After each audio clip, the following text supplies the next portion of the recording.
de uma entrevista importante. Eu deixei o link aí do lado dos comentários. É uma entrevista para a revista Época, do sociólogo José Cláudio Souza Alves. Ele avalia a maneira como o crime organizado está avançando em todo o país, especialmente no estado do Rio de Janeiro. Nós já temos antecipado aqui esses sinais de forma que são muito ostensivos e muito evidentes. O sociólogo ele traz a informação de quem estudou profundamente o crime organizado no Rio. E quais os pontos que ele coloca? De um lado, a atuação do governador Wilson Witzel, que atua claramente beneficiando as milícias. Ontem ou antes de ontem, os jornais localizaram vários cemitérios clandestinos com mortos desovados pelas milícias. O sociólogo ele mostra como que essa atuação do Witzel contra o crime organizado ele não entra em áreas ocupadas pelas milícias. As milícias têm um processo de ocupação territorial. O tráfico, o Comando Vermelho, principalmente, que é o grande fator de disputa com as milícias, ele faz o comércio em determinadas favelas, determinadas regiões de periferia. A atuação do Witzel é expressamente em cima dessa parte do crime organizado, deixando as milícias de lado. Ele mostra um conjunto de... E agora toda essa reorganização que vai ser feita na Polícia Civil do Rio de Janeiro vai ser coordenada pela Polícia Militar do Rio, que está infiltrada, como se sabe, infiltrada de milicianos aí em todos os níveis. Né? O Rio é um problema à parte. E outro ponto que ele coloca é o fato, as investidas do Bolsonaro, que nós temos apontado aqui também, cada vez mais avançando em direção a tirar de lado a fantasia e assumir claramente a defesa das milícias. Então, você tem esse caso aí do Porto do Rio de Janeiro, que o sociólogo ele mostra nessa entrevista, que é um porto central para o trabalho das milícias, é o pulmão das milícias para o mundo, seja para a exportação de drogas, e tudo para a importação de armamentos. Ali é um ponto central.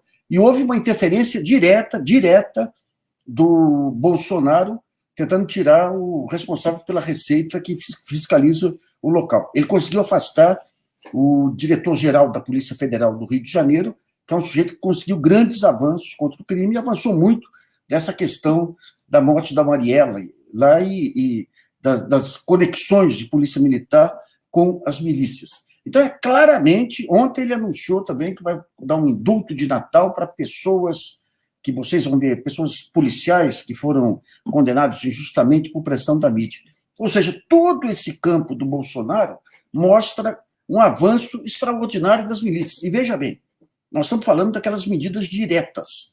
Isso aí tem um reflexo, como a mesma coisa das queimadas, que você tem a atuação, a palavra do presidente, o endosso, e daí você começa a ter uma expansão indiscriminada, aí, a mesma coisa acontece com as milícias. A partir do momento que vem os status, que o governo vai afrouxar controle de milícias, vai facilitar porte de armas. Hoje eu conversava com um conhecido aqui, na empresa dele, todos os colegas aí se dispõem a comprar armas agora, porque houve o liberou geral.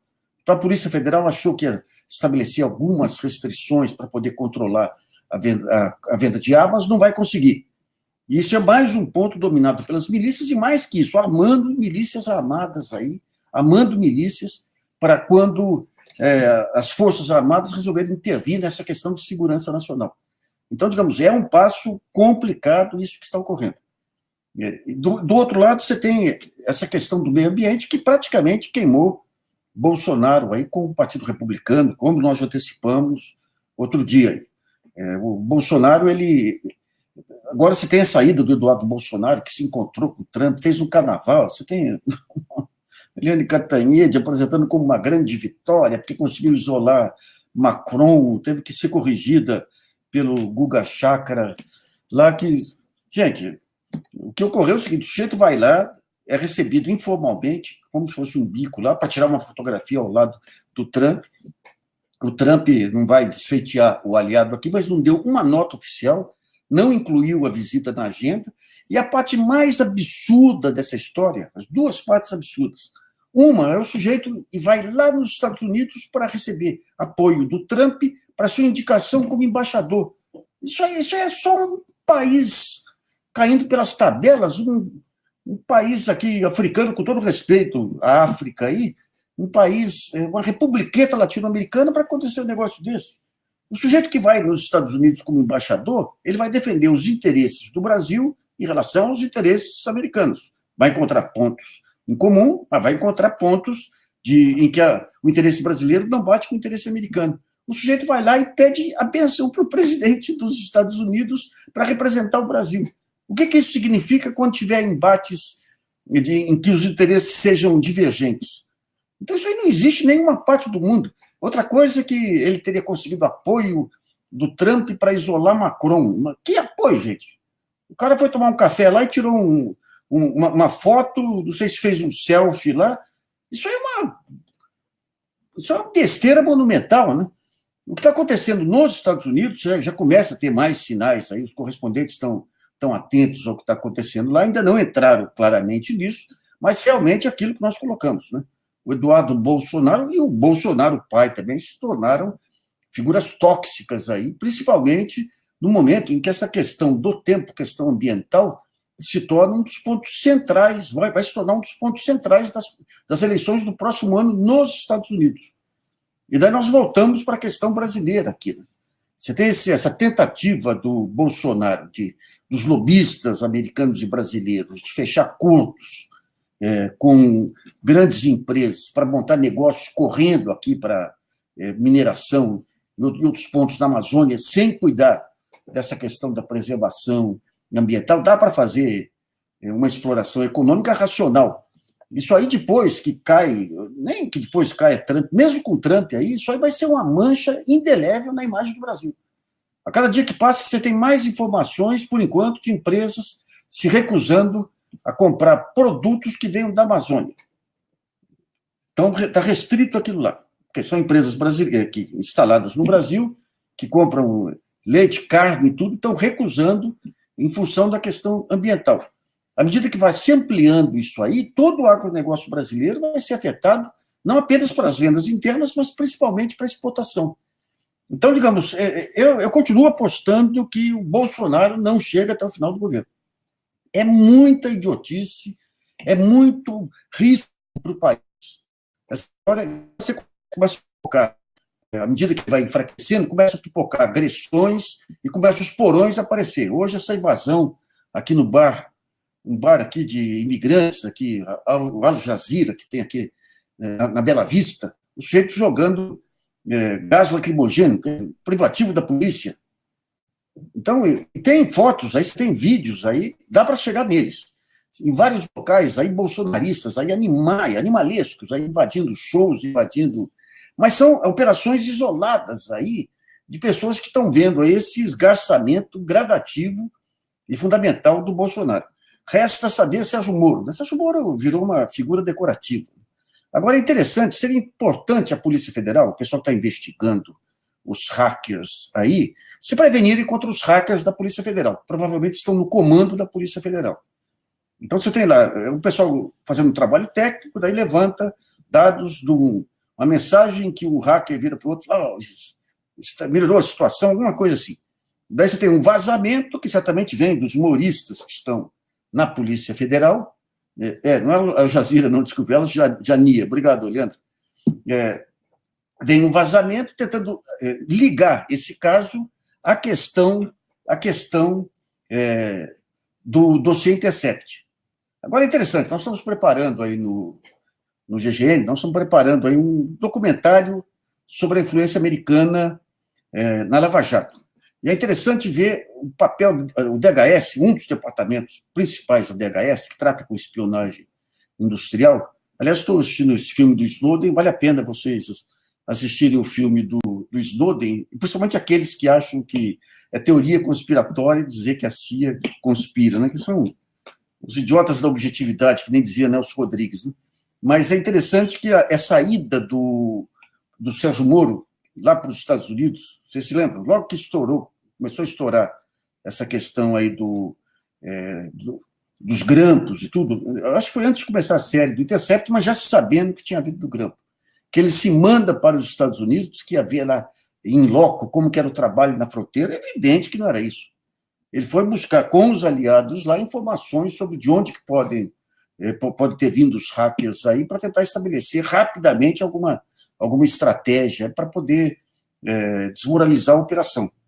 Mas a cada dia que passa, o que você vê realmente é o esvaziamento gradativo do Sérgio Moro e o Bolsonaro fritando ele aí, mas não é nem fogo brando. Né? Impressionante como um sujeito tosco que nem o Bolsonaro pega um tosco que nem o Sérgio Moro e frita. Né? Então ele chega lá, daí o Dória acena com a possibilidade do Moro sair, deixar de ser ministro para ser secretário. Daí o Bolsonaro chama e fala, não, o Moro é um patrimônio nacional. E no dia seguinte, na hora seguinte, está descendo a ripa no Moro de novo, desqualificando. Você tem a hipocrisia, a gente sempre fala que a hipocrisia ela é indissociável da política. A hipocrisia você tem que disfarçar de um lado, mas quando você pega dois broncos se tratando, dois porcos de espinhos se tratando, não tem sutileza que resolva. Né? Agora, um dos pontos complicados aí do que vem pela frente é essa reação que vai ocorrer contra o Ministério Público. Hoje eu vi várias propostas, ideias, né? Ideias que surgem daqui e dali, de fechamento do Ministério Público, de pensar futuramente, quando tiver uma nova constituinte para repor a democracia no Brasil, você não vai ter mais aqueles pioneiros do Ministério Público, aqueles que ajudaram a fazer a glória, a força do Ministério Público na Constituinte, repetindo a dose. Aí você vai ter realmente, na futura Constituinte, que terá que aparecer depois da repacificação do país, aí, de se mandar para o inferno, de onde não deveria ter saído, toda essa mancha fascista que tomou conta do país, você vai ter que refazer as instituições. Certamente essa molecada que tomou conta da Lava Jato aí, eles vão ser eternamente responsáveis pelo fato do Ministério Público perder suas prerrogativas, suas funções mais adiante, né? Porque esses vazamentos aí têm sido fatais para a imagem do Ministério Público, de uma forma, principalmente aqueles diálogos aí em relação ao Lula, né? Uma coisa, aos falecidos, as perdas da família do Lula. Né? Então, digamos, você tem um outro ponto. Bom, vamos aguardar agora essa questão aí do Intercept, que vai continuar. Quer dizer, pela estratégia, eu estava vendo agora também alguns materiais de 2013, quando teve o vazamento do Snowden, a estratégia do Glenn Greenwald é uma estratégia, primeiro, pega as parcerias com os diversos veículos, então você dá uma institucionalidade para isso, não é mais de um blog, de um Intercept, mas entra um conjunto de veículos. Daí você começa a soltar gradativamente as denúncias, não trazendo de cara as denúncias mais graves, que têm que ser mais apuradas, mas se você joga as mais graves da frente, as restantes tendem a diluir. Então, é uma estratégia que está dando bem certo. Agora, eu chamo atenção para o caso BTG, efetivamente, aí que pega o André Esteves. O André Esteves é um sujeito de uma dimensão de corrupção que não tem paralelo na história do Brasil moderno. Acho que nem a Lava... Não, digamos que a Odebrecht teve um papel similar, Marcelo Odebrecht. Mas esse vai ser um ponto que vai dar... E é interessante hoje que o Globo solta uma longa matéria sobre as dificuldades da Polícia Federal de levantar as provas, as evidências das denúncias apresentadas pelo Palocci. Meu Deus do céu.